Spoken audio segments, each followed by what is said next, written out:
Hello everyone, welcome back to my channel. And today I have caught up with Eshwar Sundar, Software Development Engineer 2 at Microsoft. Eshwar, please introduce yourself. Hey, thanks, Mr. Bazoor, for having me. Hello, everyone. I am Eshwar. I'm a software engineer at Microsoft. I completed my graduation in computer science and engineering from VIT Vellore in 2020. And then I joined Deutsche Bank in 2020. And the whole COVID thing happened working from home. And then I interviewed at Microsoft and got here. Yeah, very nice to know that, Eshwar. And so I would, can you please shed some more light on your educational background? Yeah, so from I've just done computer science and engineering, UG. Before college, I was more interested in the medicine side of field, so I took biology in my 12th and 11th standard, but then kind of pivoted toward computer science and because kind of caught my eye the technology side of things, and so yeah, that's why I kind of pivoted into computer science and engineering. Yeah, that's great to know. But I would like to know among all engineering fields, why did you choose the computer science background? Because computer science kind of curiosity for me. So when I was kind of starting to use smartphones and computers, I really liked the way people achieved things. Like it felt like magic.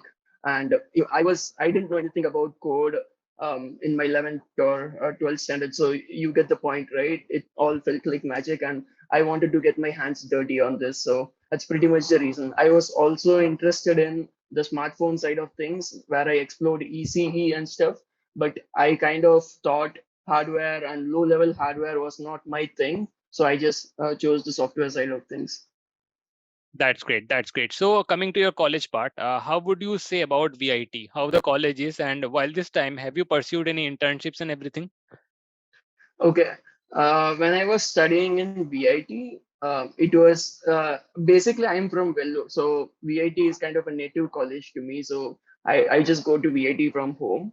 So a college experience wise, I had really good friends to hang out with. VIT kind of encourages project-based learning, which was the really wonderful part about VIT. And also they allow you to choose your subjects and faculties where you can do your research. You get the skill of researching and talking with people and getting the good faculties and subjects. And you do the research from your college days. So those kind of qualities about VIT I really loved.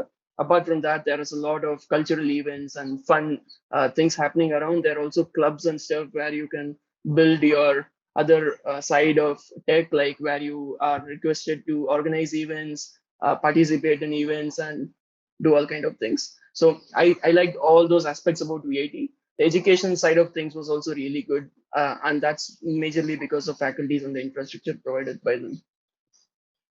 Okay, coming to the second part, have you done any internships while your college days? How would you During my describe them? college days, okay. During my this can come as a surprise. I have not done any internships. I worked on applications, software on my own end because I liked building stuff for my own purpose, and that's how I kind of built projects and showcased it in my resume and to recruiters. I didn't particularly do any internship related to computer science. I just did internships related to filmmaking and stuff like that, but never did computer science internships. So quite a bit different from what people really do. You did filmmaking and everything, but you built softwares as a part of your project. So that's again Yeah. very much fascinating to know that. Okay, coming to your jobs right out of the placements, how did you manage the Deutsche Bank kind of job, whatever you have pursued? Okay. So yeah, Deutsche Bank was a placement. So it was on-campus placement. So it was pretty simple. You get the required bar, which is usually GPA, your resume, and all these things. And then after you pass that initial bar, it's just typical data structure algorithms kind of interviews, and then you just get in. Job wise, since it was my first job, we had been through some kind of a training for a few months in Deutsche Bank. That was the really amazing part of it. And I was expecting a lot to be in person and meet people. But then the whole COVID thing happened for 2020, the whole batch. So it was all online. So that was a bit challenging. But then we transitioned from office to remote and stuff. So I'm kind of feeling remote is really good now but initially it was pretty challenging to collaborate and stuff. Job wise, it was really good. I got so many mentors from Deutsche Bank who are mentoring me even today. So that's why I really loved working there. Okay, so initially I pronounced it very bad. It's Deutsche Bank, what the company is actually known to people. Yeah, yeah, So but yeah, that's something which everybody does. People pronounce it differently, but I think that's fine. yeah. So right now, right out of that, you made it to Microsoft. Would you like to describe the journey? Yeah, so I first interviewed at Microsoft during college, off campus, and that was for an internship. I was not very well prepared. It just came out of the blue, and I just went for interviews. I kind of got rejected in the pre-final round, where it was all advanced data structure kind of questions, and I was not really comfortable back then. And then during Deutsche Bank, I got a really good job on my LinkedIn feed. I reached out to a person who posted it, and the person actually gave me referral. And from there on, we took it to interviews and then went into Microsoft. Okay, so you joined Microsoft as an SDE one, or was it SDE two directly? I joined as D1. Okay, so how would you mark the transition in terms of work from SDE one to SDE two? Okay.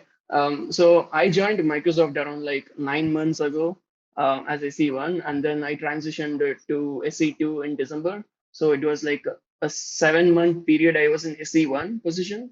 And the major difference I see is your decision making. So there is your team, and then there are your sister teams, and then there are your organization wide teams. So once you kind of get into a role where your decisions influence other teams, maybe your sister teams or maybe organization wide teams, that is when the transition actually happens. So I think it's more, first of all, yeah, obviously you should need skills and that level of impact. But the second side of it, the other part of the story is your decision making and your influence in, design decisions or the way you communicate stuff, and you proving that you can deliver more across teams is where I think the major transition happens. As SE2, you still code and stuff, right? You're not actually really, super senior, where you're usually just influencing people, reviewing PRs, and kind of creating design docs and stuff. Your most part of your work still involves coding. Of course, there is designing part and stuff also, but most of it is still coding. So there, the transition is not much, but the decision making part and the design part, I think that's where the transition happens. Really nice to know that. Very significant information that you have shared. Okay, as a senior engineer right now, what do you think that as a fresher, what the mistakes they do while joining an industry? Okay, first of all, I'm not senior engineer. I'm just a C2. That's actually a level called senior engineer. So for freshers, I would say it's really important to first. So when you are in the company, that means you are skilled, right? People screened you and you cut the bar and you're now in. From here on, I think what's really important is your network and your collaboration with the team. I think many people, or not many people, some people miss out on this because they just focus on the coding part. Like you, even in interviews, you see, right? People would just jump onto the solution instead of asking about the problems and stuff. That is fine for interviews. Maybe you can still crack interviews with that approach.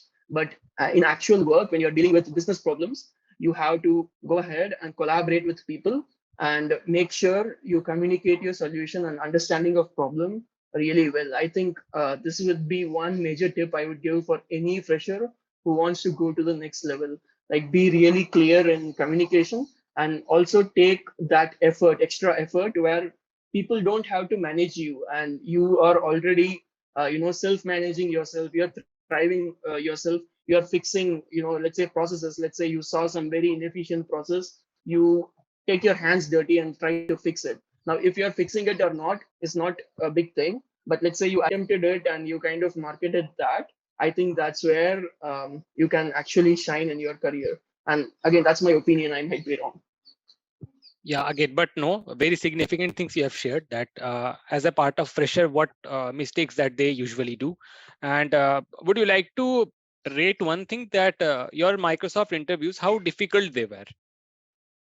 Okay, it was a mixed bag. So it was the online round was actually the tough part. So before the interviews, there was a coding round online. There was no person sitting. Like it was just a some kind of portal link sent to you, and that's where there I faced, like, you can think about lead code hard kind of a problem and lead code medium kind of a problem. So there were two problems. I was able to solve both the questions. Um, the interviews part was kind of not very difficult because once you go to interviews and they give you the problem, you can brainstorm the problem and stuff, right? Like interview is a kind of a two-way conversation, and people will be there to clarify any thoughts you have and stuff. It was a bit simpler, but the online round was the difficult part. That's pretty simple. Okay, so again, so what you mean to say is that first, if the barrier of the online round for Microsoft SDE I position, if that's cleared, rest of the things becomes relatively simpler. That might not be the case for every organization. Again, Microsoft is split across different organizations. So it might be different for different teams. But yeah, for me, it was the case. I felt interviews were simpler than the online room.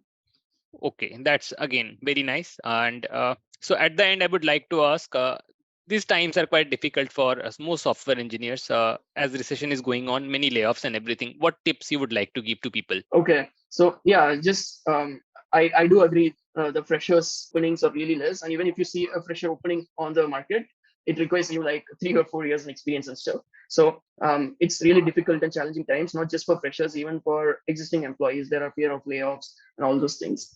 I think this is where we need to keep looking for opportunities, keep upskilling. Like let's say you are into mobile development, what's the next level you can do, where are you now, where how can you go forward, and those kind of things you need to keep in mind.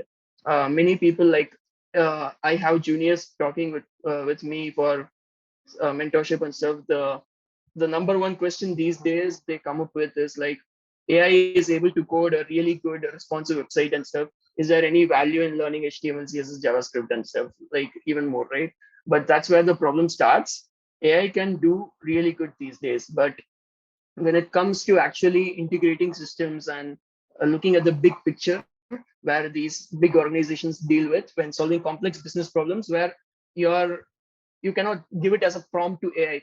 It might be possible in the future, but currently you cannot give a single prompt and kind of integrate the whole system, right? That is currently not possible. But if you want to get there, you need to understand the basics, and the basics will look like as if AI got it sorted. So now you are kind of thinking you should not learn the basics and jump to the bigger part of the problem. But that should not be the case. I would say focus on fundamentals, focus on basics as a fresher, master it. Don't get demotivated by some AI doing it in few seconds where you take hours to do it. But once you cross that basics bar, you can co-pilot with AI and go ahead and solve problems. So once you get to the stage of where you can co-pilot with some kind of a AI, I think that's where you'll have a competitive advantage over every other person interviewing for a role, where you can work alongside AI and kind of deliver results. I think that's one major tip I would like to give to freshers who are looking for jobs. Again, if you're a fresher in college who is just studying, just get your basics of computer science sorted, like operating system, data structures, and whatnot. But this is for like job seeking freshers. Okay, so that's again very much informative session that you had with me today. Thanks a lot, Eshwar, for coming and giving your precious time. And thanks everyone for watching this video. If you like the video, please like, share, and subscribe. Thanks a lot, Mr. Fazir, for having me. Thanks again. Okay, bye. Bye.